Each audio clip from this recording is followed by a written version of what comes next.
자, 이번에는 아까 전에 어떤 분이 댓글에 이렇게 남기셨어요. 10세 훈이라고.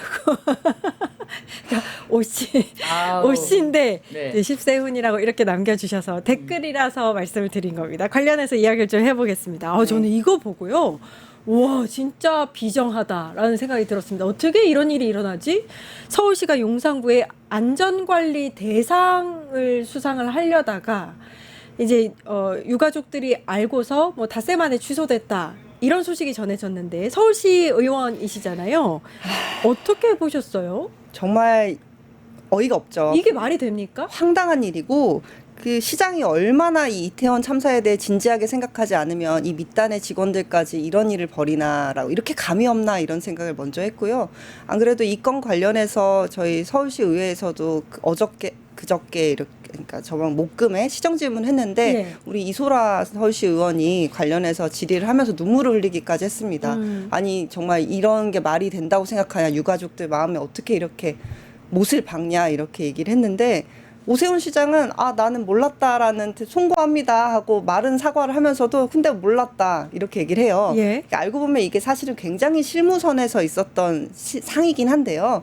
이 문제는 박희영 청장입니다. 뭐 잘났다고 뭐 잘했다고 그걸 받으러 갑니까? 받으러 간 것도 받으러 간 건데 받았다고 자기가 보도자료 뿌리고 SNS에 홍보하고 와, 그랬어요. 그러니까 진짜. 저는 이렇게 실무선에서 뭔가 잘못돼서 감정이 없어 뭐 이렇게 했을 수는 있다고 생각하지만 받고 나서 뭘 잘했다고 이걸 홍보를 하고 박희영 청장도 제정신이 아니거니와 이거에 대해서 문제의식 못 느낀 공무원까지 이건 저는 서울시 전체의 어떻게 보면은 인식의 문제였고 이게 오세훈 시장의 관심의 문제였다고 생각해요. 오세훈 시장이 이태원 참사에 대해서 네. 그렇게 실제로 책임을 진 게 거의 없고요. 그때 당시에도 미처 생각하지 못했다라는 식으로 대응했거든요. 그런 것들의 후과가 지금 이렇게 벌어지고 있는 게 아닌가 이런 생각이 이게 듭니다. 처벌이 없으니까 이러는 거예요. 처벌받지 않았으니까 다 잊은 거예요. 맞는 말씀입니다. 그러니까 박희영 부총장은 그 당시에 주체가 없는 이거는 현상이지 어떤 주체가 있는 축제라고 할 수 맞아요. 없다라면서 망언을 책임을 비껴나서 사실 1심에서 무죄 판결이 나왔습니다. 그렇지만 아직까지 재판 진행 중이고요. 진행 중인가요? 네, 재판 진행 중입니다. 예. 그런데 지금 뭐 이제 우리 의원님께서는 이게 전결로 끝나는 뭐 시상이라서 시장이 이렇게 꼼꼼하게 챙기지는 못했을 것이라고 하셨지만 저는 이게 바로 오세훈식 행정이라고 저는 생각이 듭니다. 어떤 식으로든지 간에 서울시에서 내려가는 상이라는 것은 본인이 거기에 대해서 챙기려고 하는 뭐가 잘 되고 잘못되고 이런 거 다 살펴봐야 되는 거 아닙니까? 그럼요. 아니 지금 오세훈 시장이 서울시가 굉장히 인구 1,000만이 되는 큰 정말 엄청난 특별시긴 하지만 그럼에도 불구하고 대한민국보다는 작지 않습니까? 예. 그런데 자신이 결제란에 도장이 없으면 자기가 챙길 수 없는 것이라면서 빠져나갈 생각이 나오고 이거 항상 빠져나갈 생각만 하는 자가 맨 위에 있으니까 이런 식으로 일처리가 엉망이 되는 거예요. 그러니까 빠져나갈 생각만 했던 용산구청장도 상 받았네. 이거 이제 상 받았어. 정말 말도 안 되는 일이죠. 이게 상의 명칭이 아예 지역축제 안전관리 대상. 그게 정말 억장이 무너지는 포인트입니다. 정말 억장이 무너져요. 지역축제 안전관리 우수 사례인데 헬로윈 기간에 안전을 잘 챙겼다는 평가를 받아서 상을 받았다는 거예요. 이게 어떻게 말이나 되는 일입니까? 그게 정말, 말이 정말 변호사님 말씀대로 오세훈 시장은 여기서 내가 전결 안 했다고 빠져나갈 수 있는 그 티끌 하나도 없어요. 이거는 서울시에서 벌어지는 모든 행정은 당연히 시장 책임이고 이건 시장이 그냥 송구합니다로 끝날 일이 아닙니다. 정말 이렇게 인권 감수성이 없는데 이런 일이 벌어졌다는 건 정말 납득하기 어렵고 유가족께도 정말 제가 오히려 송구하다는 말씀 드리고 이게 참사가 일어난 지 3년도 안 됐고요. 최근에는 이 참사 당시를 수습했던 소방 공무원이 스스로 이제 목숨을 끊기도 했거든요. 네, 그렇습니다. 유가족들은 뭐 하루하루 정말 고통 속에서 살아가고 있겠죠. 그러니까요. 이게 3년상이라고 하잖아요. 3년상이라고 할 정도로 3년이 돼도 이게 마음의 치유가 안 되는 거예요. 그런 일이. 그런데 참사 당시에 그 용산 소방서에 근무했던 40대 소방대원이 이제 7월 달에 결국에는 이제 끝내 이제 극단적인 선택을 했고요. 그리고 또 한 분, 또 뭐 7월달에 이분은 이제 인천에서 근무하던 소방 공무원 30대였는데 이분도 또 어쨌든 이 트라우마로 계속 본인이 힘들어하면서 우울증 치료받고 뭐 개인적으로도 치료를 받았지만 결국에는 이제 실종 상태였다가 이제 극단적 선택을 한 거로 밝혀졌는데 그 정도로 이 트라우마를 극복하기가 어려운 고통인 거예요. 이런 고통을 안고 살아가는 많은 소방대원분들도 계시고요. 이 고통을 평생 짊어져야 될 유가족분들도 계세요. 그런데 어떻게 감히 정말 용산구청장에게 용산구에서 벌어진 일에 대한 책임을 묻기는커녕 안전관리 대상을 줍니까? 예. 이건 정말 납득할 수가 없는 일이고요. 오세훈은 정말 오세훈 시장 얼굴을 안 보기 위해서라도 내년 6월이 빨리 왔으면 좋겠다.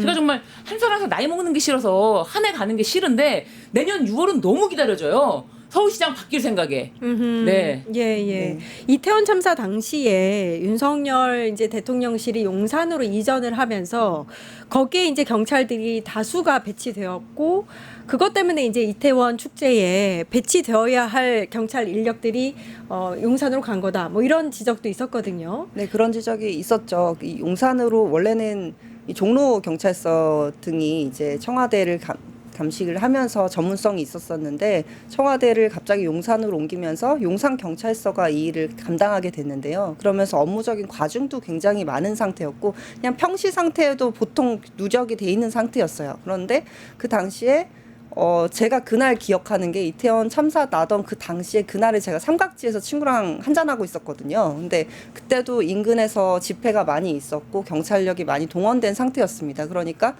제일 관심사는 용산의 집회와 관련된 경호 문제였지 이태원에 사람이 얼마나 모여서 할로윈에 얼마나 사람들이 많이 오고 그분들의 안전이나 치안 문제를 할 것인지에 대해서는 관심이 없었던 거죠. 그때 오세훈 시장도 뭐라고 했냐면 그렇게 사람이 많이 몰릴 줄 몰랐다.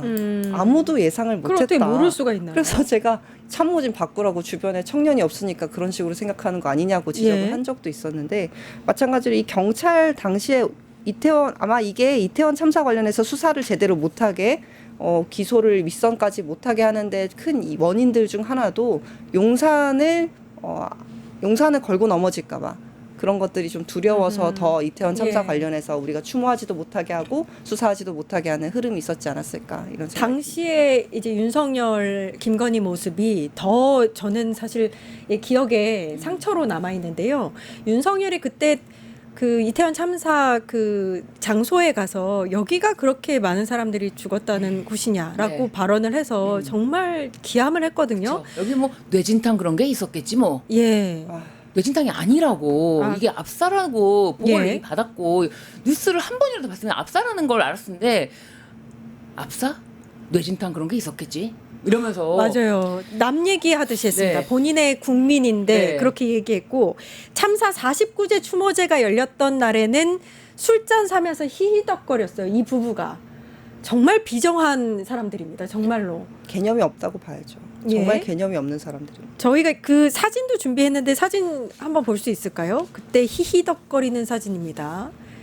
저게 이제 49제 날이었어요. 49제 추모제가 열리는 날이었는데 술잔 사면서 히히덕거리는 모습 어떤 죄책감도 느껴지지 않는 그러면서 술잔을 구매하면서 뭐 술 좋아한다고 또 술잔 샀다 그러겠네. 이런 농담까지 던지면서 예. 자기는 그냥 오늘이 별 아무 날이 아닌 거예요. 네. 네. 기자들은 그 이태원 참사 사건에서 희생되신 그 분들의 영정 사진이라든지 이름이라든지 이런 거 절대 못 달게 했잖아요. 아무것도 없는 국화꽃만 2개 했고요. 근조핀도 근조 써 있는 거 못 달게 했었죠. 뒤집어서 네. 달라고 했었죠. 추모제에는 참석도 하지 않았습니다. 그러니까요. 예, 어떻게 그럴 수가 있는지. 그런 이제 문제 의식을 갖고 있었기 때문에 대통령 부부가 오세훈이라든지 그 서울시 박희영 구청장이라든지 아니면 그 공무원들까지 오늘의 그런 뭐 이렇게 안전상을 줄 만큼 이런 안전 의식을 갖고 있는 게 아닌가. 그렇죠. 오세훈 서울시장이 했던 짓 뭐 보시면 아시지 않습니까? 그 이태원 참사 유가족들이 설치한 분향소 철거해버리지 않았습니까? 예. 그리고 그 돈도 강제 집행 계속 하겠다고 그렇게 밝히고 그리고 여기 앞에 이 근처에 이제 서울시청 바로 앞에는 아직도 뭐 코로나 뭐 관련해서 무슨 뭐 아직도 무슨 이상한 천막이 설치되어 있거든요. 그런 거 관련해서는 철거 안 해요. 이태원 참사 유가족들 천막만 철거하면서 거기다가 대집행 비용을 어마어마하게 내리지 않았습니까? 네. 이런 게 다 일맥상통하는 거라고 봅니다, 저는. 엄브레드님이 지금 봐도 열받네 이렇게 말씀을 하셨습니다. 정말 그 당시에 이건 오세훈 시장뿐만 아니라 국민의힘 전체가 정말로 감수성이 부족하다는 생각이 들었던 게 제가 당시에 분향소 관련해서 그리고 이태원 참사 관련해서 5분 발언을 한 적이 있어요. 시의회에서. 그때 이제 유가족분들을 방청 오시라고 해서 방청 신청을 하셨었는데 그때 당시 의장이 방청을 금지했습니다. 불허를 했죠. 그런 일까지 있었어요. 예. 와서 발언하는 거 5분 듣겠다고 오시겠다는 것도 맞고 뭐가 그렇게 두려워서 뭘 그렇게 숨기고 싶어서 그랬는지 정말 이해하기 어려운 이번 행동을 시정 보였습니다. 질문 때 분위기는 어땠어요? 오세훈 시장이 정말로 이렇게 반성을 하던가요? 그 입에 바른 송구합니다 얘기는 언제나 합니다. 안타깝게 생각합니다. 뭐 송구하게 생각합니다. 그런데 뭐 저까지 보고가 온 건 아니어서 이번에 알게 됐습니다. 매번 그런 식으로 회피를 합니다. 오세훈 시장은 문제가 생기면 밑에 직원들한테 미루기 바쁘고 유체이탈 화법을 써요. 예. 이 모든 일들의 책임은 시장입니다라고 고개 숙여 사과하는 진정성은 보인 적이 없습니다. 네, 유빈님은 오세훈은 구속이 답이다. 여러 가지 뭐 의혹들은 있었는데 지금은 조용한 것 같기는 합니다. 아직 그 부분에 대해서 명태균 씨 관련해서 수사가 덜 되지 않았습니까? 오세훈 씨 관련한 뭐 오세훈 시장 관련해서 김한정 씨 관련해서 뭐 수사가 되다가 지금 좀 거기가 좀 막힌 상황인 것 같은데 관련해서는 좀 명확하게 수사가 되기를 다 바라고 있습니다. 예. 네. 뭐 의혹들은 있었는데 일단은 다음 지방선거 때 이제 국민들께서 올바른 선택을 해주시는 것만이 제대로 된 처벌이 아닌가라는 생각이 들기도 하고요. 예, 정치하는 언니들 여기까지 하겠습니다. 신유진 변호사님, 박수빈 서울시 의원님 이야기 나눠봤습니다. 감사합니다. 감사합니다. 예, 끝장뉴스 내일 오후 4시 50분에 다시 찾아뵙겠습니다. 함께해 주신 여러분 감사합니다. 유튜브 구독하고 실시간 채팅과 댓글을 남기시면 매일매일 7,000TTCO를 드립니다. 참여 방법은 통통물 어플을 다운로드하고 회원가입과 로그인을 해주세요. 마이페이지에서 나의 회원 고유 번호를 복사해주세요. 유튜브 구독 후 실시간 채팅이나 댓글창에 고유 번호를 한 번만 입력하면 준비 끝! 지금 유튜브 채팅과 댓글 쓰기 참여하고 7,000TTCO 받아가세요.